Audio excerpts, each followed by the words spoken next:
This is BPA, Best Player Available, Bellissimo Player Analysis. So welcome, whether you've joined this from my Bellissimo channel or Bellissimo Twitter, or you follow me on Twitter with @BPA NFL, Best Player Available, Bellissimo Player Analysis, that's what we're here for. And today we're looking at Jalen Carter on this rather odd angle from Oregon's All-22. So it's when earlier in the season, Jalen Carter is playing against Oregon. Obviously, he lines up in a lot of different places here. We see him in sort of a 3-tech. He lines anywhere from a 0 to a 5-tech. So it's a case of projecting what he is going to become as a player in the NFL. So let's take a look at that. And we'll run through the play and sort of see how he does. So we're going to go frame by frame. I apologise for this angle. It's just the way that it is. So you see, in terms of get off, he's sort of even with everybody else. He's stand-up bend on the left-hand side. You can see getting a good get off. But he's kind of up at nice and early. This is the second snap of the actual game. So you see him bluff there with his left hand, sort of like his right hand on the left, this side of the player. He's bluffing, getting that hand up in the air to sort of, what am I going to do? And you can see he's sort of then trying to dip underneath. He is getting held there quite clearly.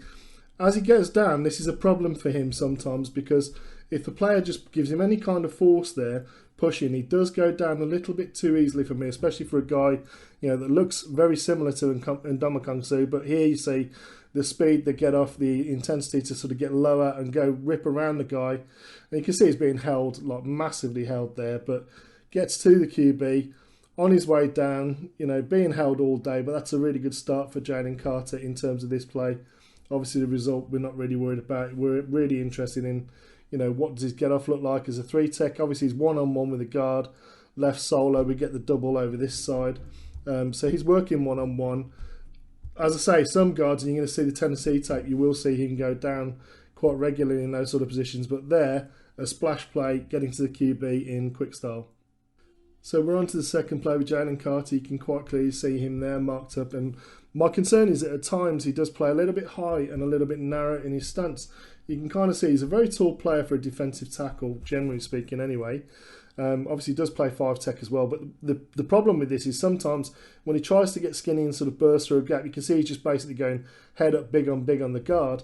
Well, the problem is when the tackle comes down, slants down onto him, they do get quite considerable movement out of this hole. I mean, obviously starting from here, he's slanting towards the hash, but if you watch where he ends up here, when that sort of contact comes on, they wall him off really easily and he's washed basically 5, 6, 7 yards away from the play. This is a concern I have of Jalen Carter. He does sometimes get a little bit narrow with his feet. He doesn't play necessarily with a good base. Sometimes plays out over his feet in terms of contact. It is something we'll come back to, but there are more splash plays to come, don't worry. It's not all negative or positive. What we're trying to do is look at the player as a whole and give a real analysis of him, what he could be on the next level.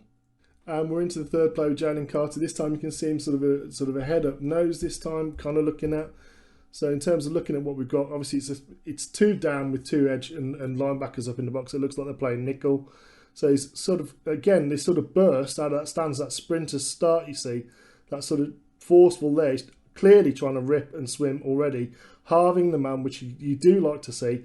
I don't necessarily, if you're not slanting across the tackle, the lineman, the offensive lineman, I don't necessarily want to see you get side on, because again you can kind of get pinned, and you see as all he does basically the centre just turns him into his guard, kind of pins him in, but he's strong enough to be able to push through that, especially with the other bodies and stuff, kind of helping him through the hole a little bit.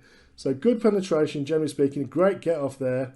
You see him reach with that long arm, so just as I get him there to the outside of the pad, this is, if he gets his hands on you, it's a real problem, because he's got so much upper body strength that rip and swim over the top is going to be a go-to move for him. My concerns are with his base and lateral agility. You can see the guard eventually comes over, turns onto him and walls him off. The QB is able to get outside and make the throw for the quick check down. Obviously it goes down there. We don't see Jalen sort of hustle in terms of chasing after the play, but good get off. Good. This is what I say, when he's got long arms, once he gets his hands on your pads, it's going to be a problem, especially if you're one-on-one, he's able to get through like that.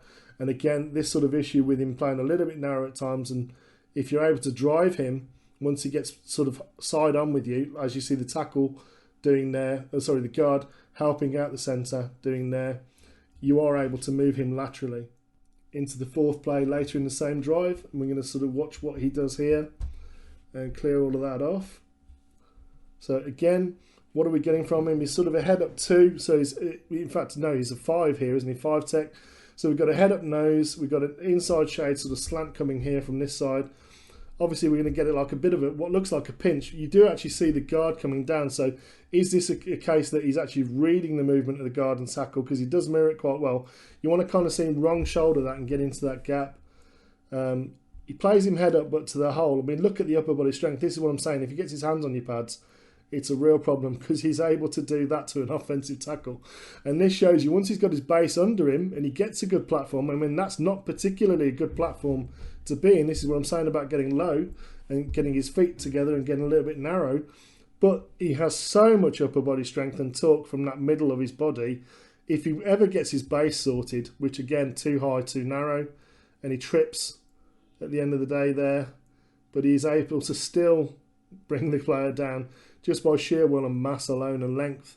And that length is something that's going to be able to help him. But when you're able to move people with your upper body like that, it's a real shame that you don't use your lower body in the same way. Maybe get a little bit better width and sort of keep your ass down and your pad level a little bit lower, and you could be a real problem on Sundays.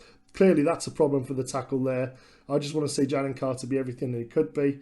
Play a little bit lower, a little bit wider base, and a little bit more explosive. So we've talked about his explosion, we've talked about his ability to get his hands on pads and what that does against the team that he's up against, which makes a real problem for them. There are a lot of times on tape, particularly in this Oregon game, and I will say, for context purposes, this was the first game of the season. I will give that as a caveat, but we do see as well later on in the season against Tennessee, we are going to see him run out of gas at times.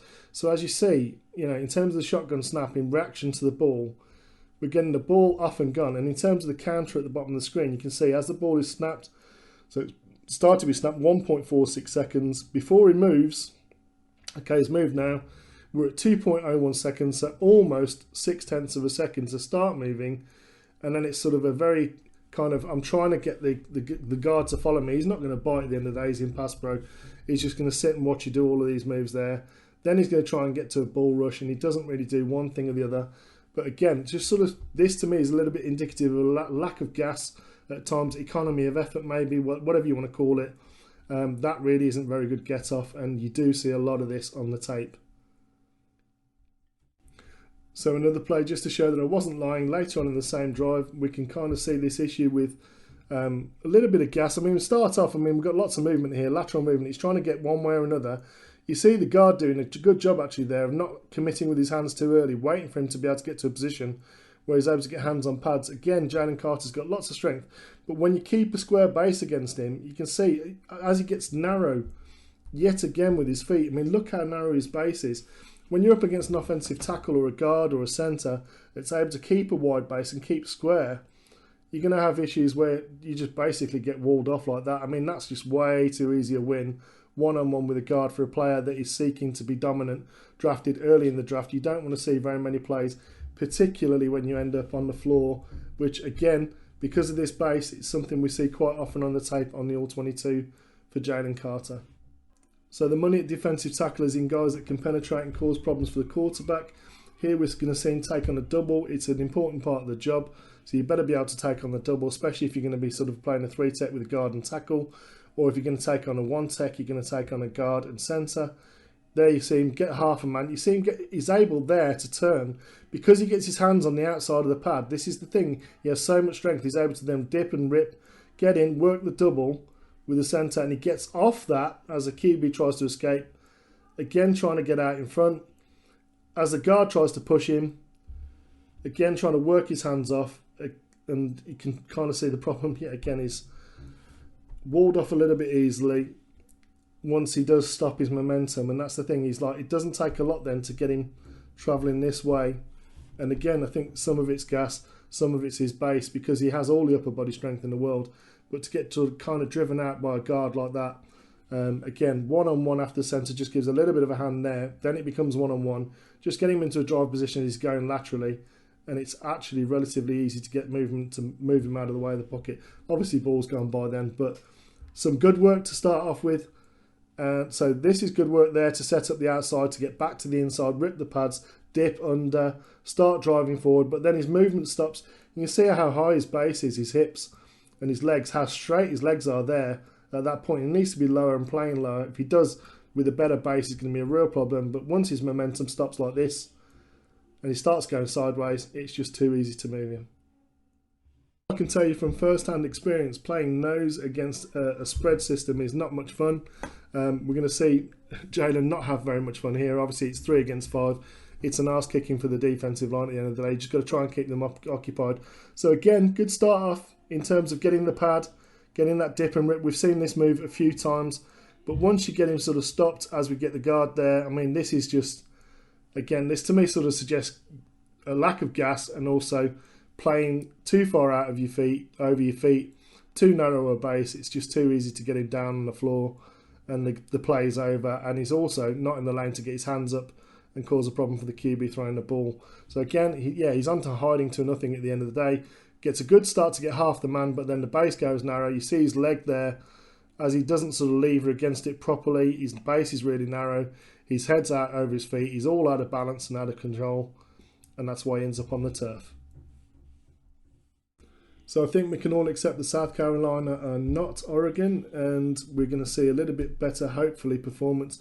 Here you can kind of see him as a 2 stroke, almost a 1, but slightly inside shade on the guard. Let's see how he does against South Carolina.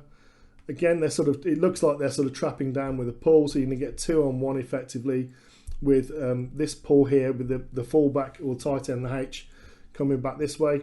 He's got to fight against this, so obviously we know now when they try and trap you down, you want to fight in half the man, sort of split it, but really you want to be getting wrong shoulder at this point. Wrong shoulder technique would be rip that hand off, dip the right shoulder down to the inside of the pad, so you're actually facing this guy. That's the wrong shoulder technique. You want to get in there, split them and drive upfield, cause a problem for this block here, and just in case we've got something coming back, because it's a QB keeper, and you see there, as the tackles come down, walled him off. The centre has also kind of, managed to stop his momentum. And we're getting now a drive on, and again we're going to see him, I think, he does actually work off this one quite well. So there, as you see, his hips are a little bit lower, his body angle is a little bit better, and I think this is why he has more success here, getting off the block and almost getting in on the tackle. He does actually get in the tackle at the very end. So much better work that time. Again, some issues with technique. He's trying to work off and get wrong shoulder, but he just gets the tackle sort of trapping him down. Again, it's now about a case of punching, getting your hands off, getting their hands off, giving yourself a bit of space, maybe a bit of hip torque against that left foot as it comes down to rip him away from you. He just works away laterally, and the tackle goes down to the floor, and Jalen is able to work back to get in on the tackle. Good work. One thing that is going to be very difficult for Jalen Carter is issues like this where he really telegraphs it's going to be coming over here on a twist.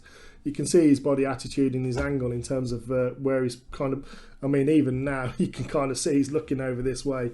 There is not much disguising that. His base and where he's going there, it doesn't really look like he's going to threaten either of these caps or to the outside. It's quite clear that he's going to be looping around here this way. The sort of the Aaron Donald twist where they sort of come down, come around the back. That Aaron Donald stunt that you see now, and the guard doesn't really get across, so we want to see this guy come in here to get the guard and centre occupied, and then that might work a little bit better. And you see Jalen now trying to twist all the way around the outside as this comes in, all the way around the outside to loop. It's quite a long time for him to get there, so I understand why he's kind of leaning over that way, but equally to work around there gives a QB a lot of time to get there. Just maybe don't want to see this telegraph quite so much as it is. Again, it kind of works on that edge, but he's not able to sort of flatten and get there in time. He does have good length. Ends up on the floor again under some contact from the side. This is an issue, like I said, with his contact from the side. He does go to floor. And again, I think it's all because of his base at the end of the day. He just gets a little bit narrow because he's a taller player. What you do get with Jalen Carter is a lot of versatility. Quite clearly, you can see him as an outside shade end here. He's going to be working against the tackle. You're going to see him take an inside move. Again, with the base, that's the concern I have with him. What you do see is when he gets his base right, when he's able to get hands on bodies, a single person in front of him, or get half a man, he's able to disrupt in a hurry and makes a lot of splash plays. If he gets his hands on you, it's all over. He does need to work on his base for me. Once he gets that sorted, he's able to keep his backside a little bit lower, more of a power base, because he's got so much core strength and upper body strength. he will be a real problem. I don't see it on tape at Georgia at the moment, and as you can kind of see from this play as an end, you're going to see him sort of rush the passer, but it's going to be an inside move. Once the guard turns back from that twist there in front of him, he sees that linebacker coming down, where it might be a safety. As he turns back, again, kind of running out of gas a little bit maybe towards the end of the game. Does get his hands up towards the end, but again, at times a tendency when he does run out of steam a little bit to play a little bit high. Once he gets neutralised or stopped, that's it. It's all over. There's no then second move or move off the back of it. It's all about penetration. It's all about getting his base right, but he does offer a lot of versatility. And Damakong Su's tight body in terms of size, in terms of length, in terms of upper body strength, just needs to work on his base and his footwork a little bit more for me than he could be a truly special defensive tackle. At the moment, there are issues he does need to work on for me. I wouldn't take him personally in the top 10 picks. I would be looking at him as a first round player if I am satisfied on the interviews that he's working on his base and he's working on making sure that his strength applies all over his body. It's functional strength at the end of the day. If you don't have a base, it's very difficult to push as a defensive tackle. That's Jalen Carter. This is Best Player Analysis. I hope you join me again. Thanks. Have a good day.